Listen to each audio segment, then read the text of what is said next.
Computer आएको कोही हुनुहुन्छ सरले पनि पिउनु भएको छ प्रोग्राममा पहिलोचोटि आएको होइन र हजुरले पनि पिउनु होइन होइन तर बहुत फाइदा त हजुरलाई पनि थाहा छ नि छ कि छैन भन्नुहोस् त हो अनि ल भन्नुहोस् हजुरले नै चाहिँ के काम गर्छ अहिले ओके ल मलाई भन्छु है अब डिएक्सन कम्पनीको अर्को महत्त्वपूर्ण उत्पादन है बिहान उठेपछि दाँत मान्नु होइन यहाँ नौनी हो साबुनको कुरा छ साबुन पनि म अहिले भन्छु अनि कफी चिया कफी अब चिया त नेपालीहरूको चाहिँ एउटा ब्रान्ड नै बनिसक्यो अब अहिले आएर पहिला के हुन्थ्यो गऱ्यो भने 40 वर्ष अगाडि घरमा गएर मै पिउने हो भनेर नसुन्ने भनेको यत्र गराम नै भने अब यत्र गराम चिया नै भन्ने समय आइसक्यो के होइन अब त्यसैले यो कफी सुगर फ्री कफी यहाँ सुगर सहितको पनि छ विथ मिल्क 3 in 1 पनि छ अहिले म सुगर फ्री कफीको विषयमा चर्चा गर्दैछु यसले बिक्रीको ठुलो अंश ओगटेको छ धेरै बिक्रीमा ब्ल्याक कफी नै पर्छ कारण यो सबै प्रकारका व्यक्तिहरूले सजिलै प्रयोग गर्न सक्छन् यसमा दुध र चिनीको मात्रा हुँदैन यो कफी विशेष त सुगरका रोगीहरूलाई अत्यन्तै लाभदायक मानिन्छ त्यसको अलावा पेटका सम्पूर्ण रोगीहरूले प्रेसर र उच्च तौल भएका व्यक्तिहरूले पनि हाडको समस्या हुनेहरूले परिश्रम गर्ने आदिले सबैले पनि तत्कालै फाइदा लिन्छ रिसेन्टली उनीहरू दिन्छ यसमा protein vitamin calorie calcium phosphorus आदि हेर्नु त कफीमा प्रोटिन भिटामिन क्यालोरी क्याल्सियम र फस्फोरस जस्ता तत्त्वहरू पाइन्छ है अनि चियाको ठाउँमा मात्र परिवर्तन गरेमा अधिक स्वास्थ्यमा फाइदा पुग्छ यस सुगर फ्री कफीमा एक प्याकेटमा पहिला 4.5 ग्रामका थिए अहिले 5 ग्रामका 30 प्याकेट सर्नु छन् यो 100 ग्रामको एक प्याकेटले तपाईँ आवश्यकता अनुसार 4 देखि 6-7 8 कपसम्म पनि बनाउन सक्नुहुन्छ सर्वोत्तम रूपमा पनि यसरी चाहिँ बोतलमा तपाईले कफी हालेर पनि आफ्नो चाहिँ आवश्यकता अनुसार एउटै दुनिया 1 लिटरमा पनि हाल्न सक्नुभयो 2 लिटरमा राख्न पनि सक्नुभयो म त स्ट्रङ खान्छु भन्नुहुन्छ भने एउटै बोतलमा 2 क्रिया गरेर पनि लिन सक्नुभयो यसरी पनि यो पेटमा पठाइदिएपछि यसले आफै काम गर्छ स्टोर रोज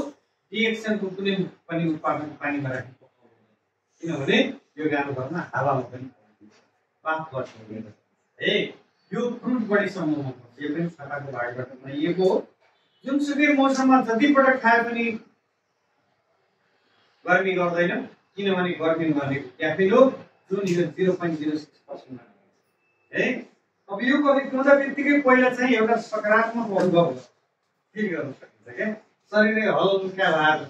हैन आज बिहान पनि अनि यो शरीरलाई चाहिँ मजाले धुँदो रहेछ भनेर एकजना मान्छेले अनुभव सेयर गर्नुभएको छ संसारमा यसले शरीरमा भएका रोगको लागि रोगसँग लड्ने क्षमतालाई वृद्धि गर्छ डन्डीफोरमा यो कफीको सेवनले डन्डीफोरको दाग लगायत छालाको संक्रमण हटाउनुका साथै रगतमा भएको अनियमितता पिसाबी वस्तुहरूलाई हटाउँछ प्रत्येक दिन खाली पेटमा पिउनाले अनुहारको सुन्दरतामा निखार ल्याउनका साथै मोटोपन हुनबाट हुन्छ good morning dears good morning निके निके सोचन चीजे कफी पिउनलाई नउठाउँदा भन्नुस् त है पक्कै पनि हैन अब एक नम्बरमा चाहिँ बुदागत रूपमा कुरा गर्छ पाचन प्रणाली ग्यास्ट्रिकको समस्यालाई राम्रो गर्छ है रक्त सञ्चार प्रणालीलाई राम्रो गर्छ शरीरको पोषण काटेर मोटापन घटाउन मद्दत गर्छ अनि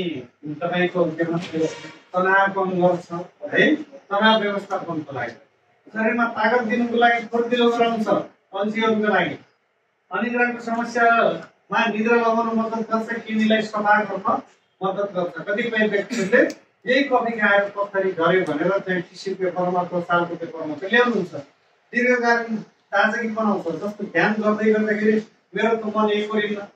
5 मिनेट ध्यान बसे पनि 15 कुरा काँखा गर्छु भन्नुहुन्छ भने नियमित रूपमा यही कफी पनि प्रयोग गर्नुभयो भने तपाईको ताजगी बढ्छ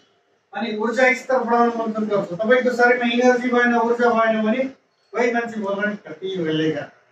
भइसक्यो हो कि हैन भन्नुस् त ऊर्जा बढाउने काम हैन पढ्न लेख्न ध्यान केन्द्रित गर्न र ध्यान लगाउन पनि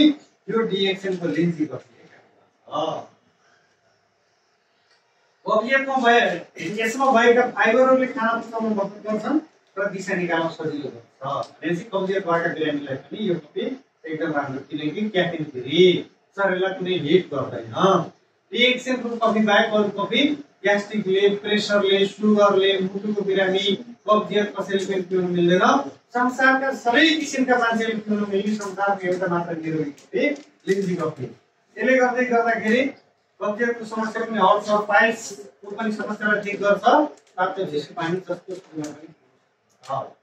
छालाको समस्यामा नियमित कफी पिउनाले छालालाई चम्किलो राख्न मद्दत गर्नुका साथै दाग रहित बनाउन मद्दत गर्छ।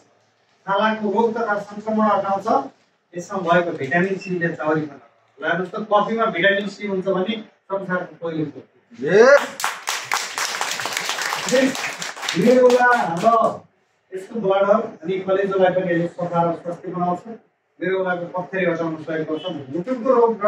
मुटुको समस्याको लागि पनि यो कफी राम्रो। त्यसले रगतमा चिनीको मात्रा घटाइ मुटुलाई स्वस्थ बनाउन सहयोग गर्छ। तोल घटाउन यसमा भएका एन्टिअक्सिडेन्टले शरीरलाई स्वस्थ हुन्छ। कफी मात्रै पिउँदा पनि कति हुन्छ। बिहान बेलुका दैनिक पिउनाले सुगर, प्रेसर, कोलेस्ट्रोल र युरिक एसिडलाई नर्मल राख्छ। अनि यसले मेटाबोलिजम र पाचन प्रणालीलाई सुधार गर्ने भएकोले चाँडै यसको सेवनबाट सुस्त मनस्थिति, पागलपन, चिन्ता, टेन्सन, दुखाइ जस्ता सम्पूर्ण अवस्थालाई राम्रो हुन्छ। त्यसैले यसलाई पनि नेचुरल पेन किलर आवश्यकता अनुसार 4 देखि 6 सम्म पनि यो क्रियाबाट बनाउन सकिन्छ। दैनिक रूपमा प्रयोग गरियो भने हामी कफीको सेवनले मात्रै पनि के गर्न सक्छौँ।